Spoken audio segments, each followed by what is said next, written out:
Bonjour, je m'appelle Elvira Wojnarowska et je suis artiste française et ukrainienne. Je travaille entre Orléans et Paris.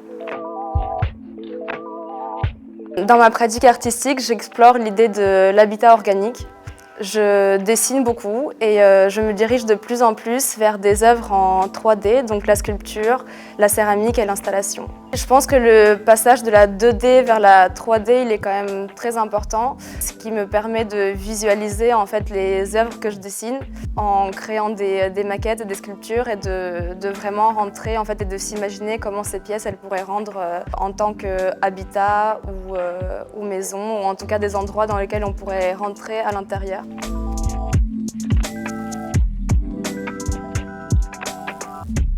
Mon œuvre pour la Biennale s'intitule Onde. C'est une sculpture circulaire qui est installée ici à l'église Notre-Dame, sur le parvis et à l'entrée de l'église. Alors cette œuvre est issue d'une recherche que j'ai effectuée sur le réseau des eaux dans la ville de Vierzon. Elle se focalise davantage sur une source souterraine qui est présente ici, en dessous de l'église, comme si cette source, qui s'appelle la source Saint-Caprais, ressortait un petit peu des profondeurs sur le sol visible. On ne sait pas vraiment où elle se situe, donc ça fait partie du mystère de ce lieu de culte. Cette sculpture, elle est aussi accompagnée d'une série de dessins qui sont accrochés plutôt à l'intérieur de l'église. C'est comme si c'était deux explorations différentes de cette thématique de l'onde et de la présence de l'eau dans la ville de Vierzon.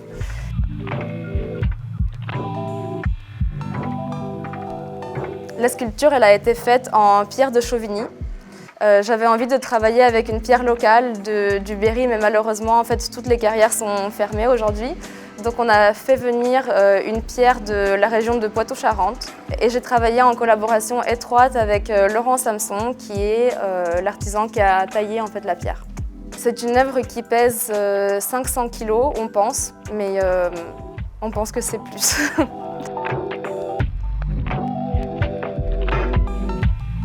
Avant tout, l'équité entre tous les êtres, qui est aujourd'hui assez évident, mais c'est surtout l'équité entre les âges des artistes aussi. Dès qu'il y a un homme en fait, dans une pièce, en tant que jeune artiste, je me confronte assez souvent à des situations où, par exemple, durant les montages, en fait, les personnes elles vont plus avoir tendance à discuter avec quelqu'un qui fait partie du musée et qui va être de sexe masculin que moi, puisque en fait, voilà, je suis encore jeune artiste et ça ne sera pas forcément pris au sérieux toujours. Je trouve que ça a été un projet qui était très ambitieux. Le fait de rassembler plein de femmes artistes et architectes très talentueuses. Il y a toute cette mixité en fait, entre les âges, entre les parcours de chacune, mais aussi entre la façon dont on a réussi à s'approprier des lieux de l'histoire de Vierzon. Je trouve que c'est pas uniquement une biennale d'architecture, mais c'est aussi une biennale qui est très artistique et très ouverte à des différentes pratiques qu'on peut découvrir et qu'on ne connaissait pas.